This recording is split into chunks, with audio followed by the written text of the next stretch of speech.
दोस्तों, जनचौक के इस मंच पर आप सभी का स्वागत है। राहुल गांधी ने पिछले 3 दिनों से राहुल गांधी लगातार सामाजिक न्याय के एजेंडे पर बोल रहे हैं। उन्होंने परसों कर्नाटक के कोलार में सबसे पहले ये बात कही कि देश में जाति जनगणना बहुत ही जरूरी है और उन्होंने ये कहा कि 2011 की जो जाति जनगणना के आंकड़े हैं उनको उजागर किया जाना चाहिए। इसके साथ ही उन्होंने ये भी बात कही कि जो आरक्षण पर एससी एसटी ओबीसी के आरक्षण पर कैप लगा हुआ है, जो 50 सीमा का, उसको तोड़ा जाना चाहिए और एसटी एसटी को आबादी के अनुपात में आरक्षण मिलना चाहिए। इसके साथ ही एक बड़ी बात मानी जा सकती है कि इसके पहले राहुल गांधी और कांग्रेस और इस देश में बहुत सारे लेफ्ट लिबरल लोग जब इकोनॉमिक इनइक्वालिटी पर बात करते थे तो आफ्टेक बना देते थे उसको, कि जैसे इकोनॉमिक इक्वालिटी इस देश के अंदर कोई जाति होती से परे की चीज है। लेकिन राहुल गांधी ने पहली बार अपने भाषण में जो आर्थिक असमानता है उसका जातीय संदर्भ है।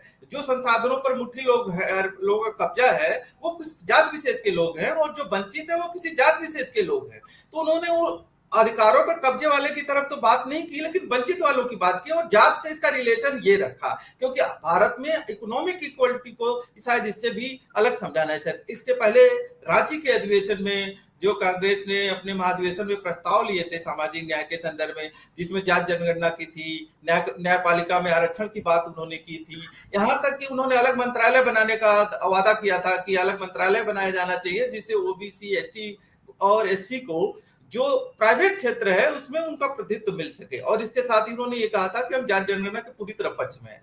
फिर मल्लिकार्जुन खड़गे ने एक चिट्ठी लिख करके नरेंद्र मोदी से इसकी मांग की कि ये क्या ही जाना जाति जनगणना कितना जरूरी है। और एक कदम आगे बढ़ते हुए थोड़ा सा राहुल गांधी दिख रहे हैं कि उन्होंने कल ट्वीट 2-3 किए जिसमें उन्होंने आंकड़े दिए कि विश्वविद्यालयों में कुलपति कितने लोग हैं, विश्वविद्यालयों में कितने लोग हैं, सचिवालय में कितने लोग हैं, जो बहुत सारे सामाजिक न्याय के कार्यकर्ता लंबे समय से कर रहे थे। इस विषय पर, इस राहुल गांधी के इस कथन पर, कांग्रेस के इस मूव पर, कांग्रेस के इस एजेंडे पर बात करने के लिए हमारे साथ बहुत ही उपयुक्त पात्र, जिन्हें हम कह सकते हैं, वो इस समय हमारे साथ हैं। जो चंद उपयुक्त पात्र हैं उनमें से वो एक है हमारे साथ इस समय जुड़े हुए हैं, प्रोफेसर लक्ष्मण यादव, जो इस चीज के बहुत ही अच्छे जानकार हैं और इन चीजों के लिए लगातार संघर्ष करते रहे हैं। उनका सारा भाषण सुनिए, उनकी पूरी गतिविधि सुनिए। पिछले 10 सालों से इन सवालों के लिए 10-12 सालों से लड़ रहे हैं और इसकी पैरोकारी कर रहे हैं। इसके लिए बार बार उनको गालियां सुननी पड़ती हैं, बहुत सारी जगहों पर उनको धमकियां दी जाती हैं। वो लक्ष्मण यादव हमारे साथ हैं। प्रोफेसर लक्ष्मण यादव, जनचौक के इस मंच पर आपका स्वागत है। बहुत धन्यवाद सर। जी, सबसे पहला सवाल लक्ष्मण आपसे ये है कि कांग्रेस ने जो ये एजेंडे लिए हैं जिनकी चर्चा मैं कर रहा था अभी, और खास करके राहुल गांधी जो कांग्रेस के बड़े नेता हैं और जो कि अध्यक्ष ने चिट्ठी लिखी है, इस पूरे मसले को लगभग सामाजिक न्याय का एजेंडा जिसके लिए आप लोग संघर्ष करते हैं, उसका बड़ा हिस्सा इसमें समाहित है। इसको किस रूप में आप देख रहे हैं? बहुत शुक्रिया सिद्धार्थ जी इस बातचीत में शामिल करने के लिए। और निश्चित रूप से भारतीय समाज की बनावट कह लें या आजादी के बाद जब संविधान लागू हुआ तो इसे एक मुकम्मल मुल्क बनने के जो कुछ रास्ते भारत के संविधान ने दिखाए, उनके मूल में अगर कोई विचार है तो वो सामाजिक न्याय का विचार है। और जब भी हम सामाजिक न्याय का विचार कहते हैं तो उसका अर्थ केवल समाज में जाति व्यवस्था या इसकी बराबरी की बात नहीं होती। सामाजिक न्याय में आर्थिक न्याय, लैंगिक न्याय, भाषिक न्याय, यानी सब तरह का एक समावेशी न्याय का सिद्धांत सामाजिक न्याय का सिद्धांत कहलाता है। जब भी हम इस समय के देश की बात करेंगे कि यह मुल्क 75 साल आजादी का अमृत महोत्सव मना रहा है, उस समय जश्न के साथ साथ इस मुल्क के हर एक जागरूक नागरिक को इस बात की चिंता होनी चाहिए कि इन 75 सालों के सफर में हमने अपने अन्यायों के बरक्स किस पैरामीटर पर, किस हद तक न्याय की सीमाएं हासिल की है। मिसाल के तौर पर जितने भी राष्ट्र को चलाने वाली जगहें हैं, जितने भी सार्वजनिक संस्थान हैं, जितने भी जगहों पर कोई भी ऐसा निर्णय लिया जाता है जिससे देश प्रभावित होता है, उन जगहों पर क्या सबकी भागीदारी सुनिश्चित हो पाई है कि नहीं? क्योंकि हजारों साल तक इस देश में सबकी भागीदारी वहां नहीं थी, चंद लोग वहां काबिज थे। तो संविधान ये कहता था कि सबकी भागीदारी हो। इस पूरी संकल्पना का नाम है सामाजिक न्याय। आज हमें ये विश्लेषण करना होगा और हम लगातार ये काम कर रहे हैं। ऐसे वक्त में सियासत बारहा आपको सांप्रदायिक ध्रुवीकरण की तरफ या बाकी और तमाम तरह के उलझाने वाले राष्ट्रवाद, धर्म, मंदिर मस्जिद, इन सब मसलों पर उलझाती है। जब भी कोई बड़ी आवाज, जैसे सियासत एक बड़ी आवाज, मैं इस अर्थ में कहता हूं कि कोई बड़ा नेता बोलता है तो उसकी आवाज दूर तक सुनाई देती है। कोई बड़ी पॉलिटिकल पार्टी अपना एक पॉलिटिकल मूव लेती है, हमारी आइडियोलॉजी यानी देश की आइडियोलॉजी को केंद्र में रखते, तो उस पर बहस होती है। इस सारे संदर्भों में देखें तो राहुल गांधी और कांग्रेस पार्टी, इन्होंने वैचारिक तौर पर राष्ट्र के पक्ष में यह कदम उठाया है। मैं इस पूरे कदम का, जाति जनगणना पे उनके समर्थन का, और रायपुर अधिवेशन में जो उन्होंने ये कहा कि भाई देश की सबसे पुरानी पार्टी अगर आज ये बात महसूस कर रही है कि हम अपनी पार्टी को ही तब तक डेमोक्रेटाइज नहीं करेंगे जब तक 50% उसमें हिस्सेदारी समाज के वंचित शोषित तबके से आने वाले लोगों को सुनिश्चित नहीं करेंगे, तो वो कदम वहां उठाया। और उसके बाद यहां पर उन्होंने ये कदम जो उठाया है, तो प्राथमिक तौर पर मैं कांग्रेस पार्टी और उसके शीर्ष नेतृत्व को इस बात के लिए बधाई भी देता हूं और ईमानदारी से इसे लागू करने के लिए उन पर एक अतिरिक्त दबाव भी डालने की अपनी बात कहूंगा कि जहां उनकी सरकारें हैं वहां उसको लागू करें और इसे ठोस रणनीति की तरह उस मुकाम तक ले जाएं जिसका हश्र 2010 के समय की बहस का 2011 में जो हुआ वो ना हो जाए, यानी तय कुछ और हो और अंत में कुछ और हो जाए। तो प्राथमिक तौर पर तो मेरी टिप्पणी यही है कि हम उन्हें बधाई देते हैं और इसे स्वागत जी करते जी जी, मैं कुछ और छोटे छोटे सवाल आपसे लेना चाहता हूं। क्या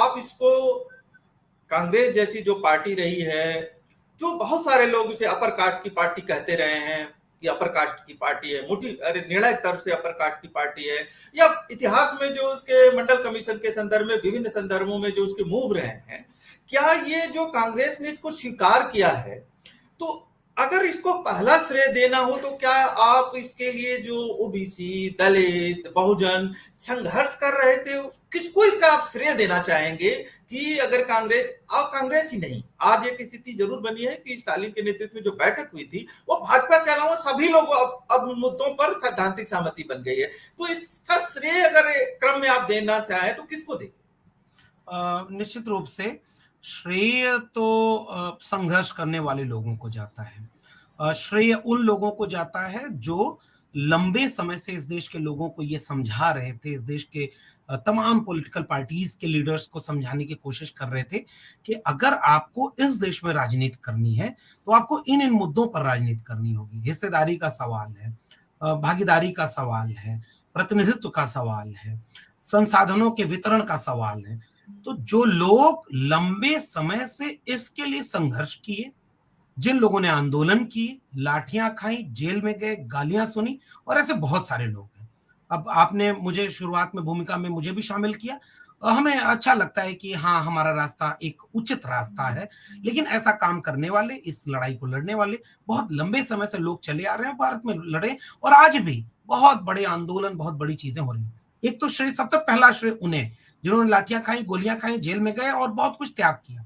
दूसरा श्रेय उन पॉलिटिकल पार्टियों को मैं देना चाहूंगा जो लंबे समय से इसे एक पॉलिटिकल इशू बनाने की कोशिश कर रहे थे। मिसाल के तौर पर जनगणना हो, मंडल की बात हो तो मंडल में हम करुणानिधि को भूल जाते हैं, मंडल में हम उतना क्रेडिट नहीं दे पाते समाजवादी आंदोलन के लोगों को, लालू प्रसाद, मुलायम सिंह यादव, और ज्यादातर जिनको बिल्कुल याद नहीं किया जाता, मनोहर कांशीराम। तो ऐसे ही उन लोगों ने जो बहुत छोटे छोटे बीज रोपे ना, एक खेत को बहुत बहुत बहुत लोग मिल करके तैयार करे, किसी ने जुताई बुआई की, किसी ने उसमें उन्नत बीज डाले, किसी ने उसमें खाद पानी डाला, किसी ने खरपतवार निकाला, उन सबको इसका श्रेय देना चाहिए। तो उन पॉलिटिकल पार्टियों को दूंगा जो लगातार इस पे एक पॉलिटिकल एजेंडा बनाने के लिए काम कर रहे थे, और अब उसका क्रेडिट तो बाकी पॉलिटिकल पार्टियां अपनी सत्ता बनाने के लिए लें। अगर मान लीजिए आपके सवाल का प्रारंभिक बिंदु उठाएं कि कांग्रेस को कौन वोटर रहा है, कांग्रेस का लीडिंग जो लीडरशिप रही है वो अपर कास्ट की रही, लेकिन कांग्रेस को वोट देने वाले दलित पिछड़े सब थे, मुसलमान भी थे, लेकिन आप उस मामले को इतना शिद्दत से एड्रेस नहीं कर पाए कि सबकी अपनी अपनी लीडरशिप विकसित हुई, और उन जगहों पर उनकी क्षेत्रीय दलों की भूमिका बहुत ऐतिहासिक संदर्भों में रेखांकित की जानी चाहिए। तो उसका दबाव अब आपके ऊपर है। तो ये एक इस देश में सामाजिक न्याय के आंदोलन का दबाव है, तो सारी क्रेडिट मैं उस आंदोलन और आंदोलनकारियों को दूंगा, जिसके समझाए हुए रास्ते पर देर ही सही ये सारे लोग अगर आ रहे हैं, तो हो सकता है इसका देश का भला होगा। जी। जी, जी। लक्ष्मण, यह व्यक्तिगत बात है, राजनीति में होनी भी चाहिए, नहीं भी होनी चाहिए। राहुल गांधी में एक टेंडेंसी थोड़ा अलग कुछ सोचने की, अलग कुछ करने की, अलग दिशा लेने की दिखाई देती रह रही है, बार-बार दिखाई देती रही। हालाँकि पहले दौर में वो दलितों के साथ, आदिवासियों के साथ जो जुड़ने की कोशिश कर रहे थे, वो बड़ी प्रतीकात्मक टाइप की थी। उनके यहाँ खाना खाना, उनके साथ बैठना, उनके साथ वो करना, जो पहले दौर में उन्होंने किया था।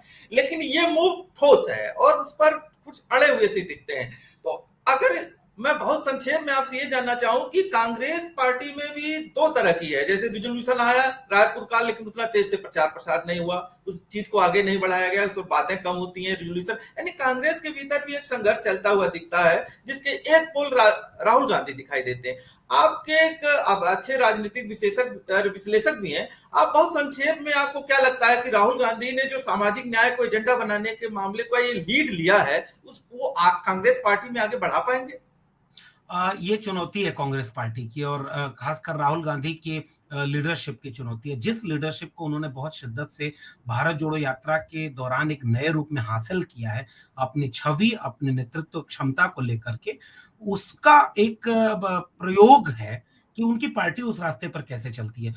ये बात बिल्कुल ठीक आपने कही कि एक तो व्यक्तिनिष्ठ भारतीय राजनीति का चरित्र है। बाबा साहब ने यूं ही नहीं कहा था कि व्यक्ति पूजा नहीं होनी चाहिए, इंडिविजुअल लोगों को हावी नहीं है, लेकिन हम जानते हैं कि कैसे इंडिविजुअल लोग कभी अपने अपने चाय बेचने को, अपने बाकी चीजों को इतना हावी करते हैं कि लोग उनसे जुड़ जाते हैं, कि ये अगर भ्रष्टाचार करेगा तो किसके लिए करेगा, लेकिन उसका एक रूप होता है, यानी व्यक्ति केंद्र में होता है। इस लिहाज से देखें तो राहुल गांधी को नकारना कांग्रेस के हारने में भी व्यक्ति केंद्र में था।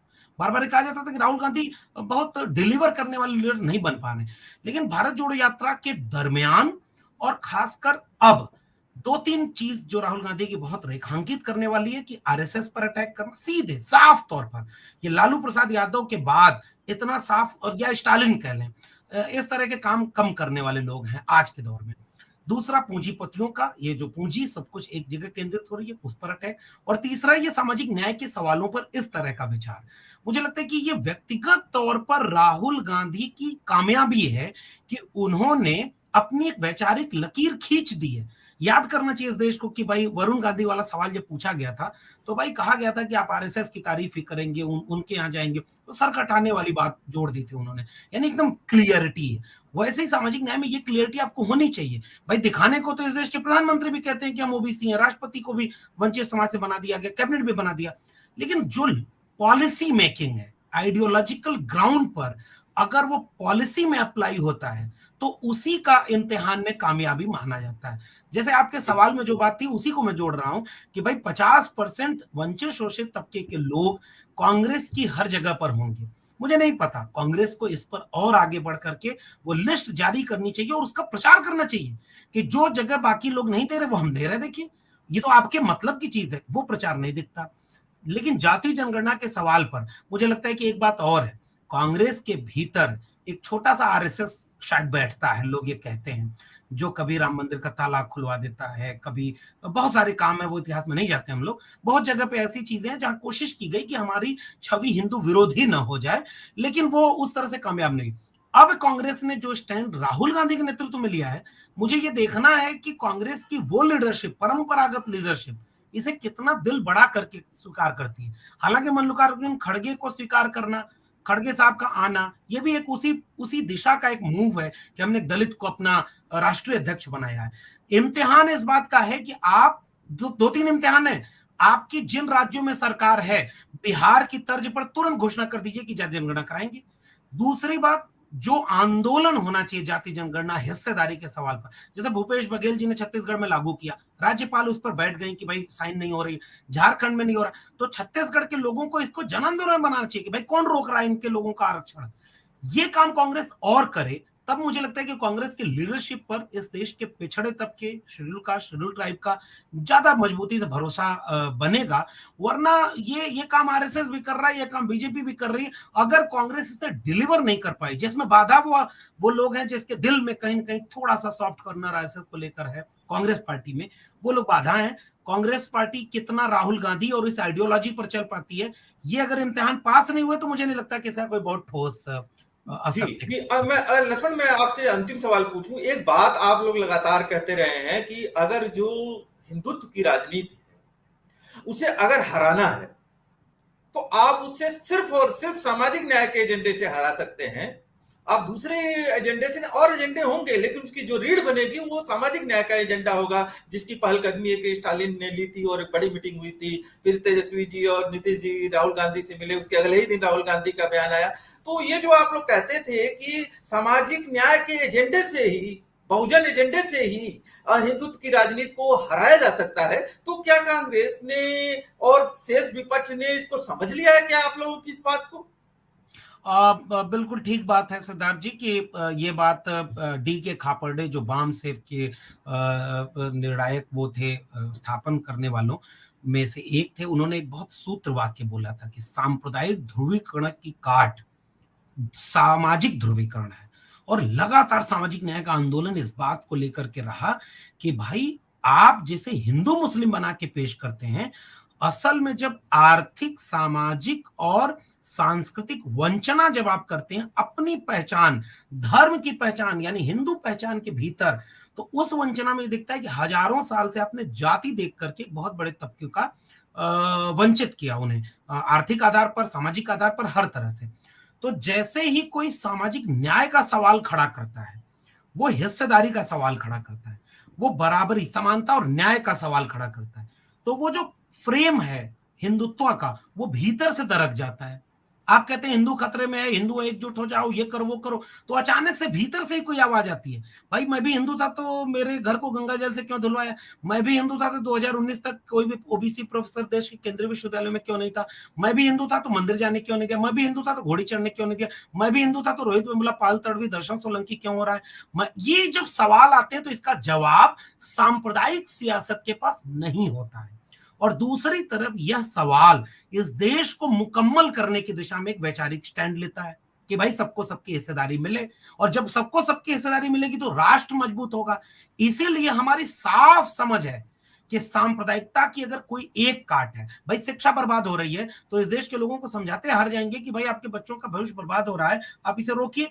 उनको जो बर्बादी है वो 10 साल बाद दिखेगी। वो पेट्रोल डीजल महंगाई को इस देश में मुद्दा नहीं बना पा रहे, तो वो बड़े बड़े आर्थिक विषमता, शैक्षणिक विषमता, इसको मुद्दा नहीं बना पाएंगे। इसलिए सामाजिक न्याय एक ऐसा मुद्दा है जो सामने सीधे सीधे हिस्सेदारी पर लोगों को एकजुट करता है।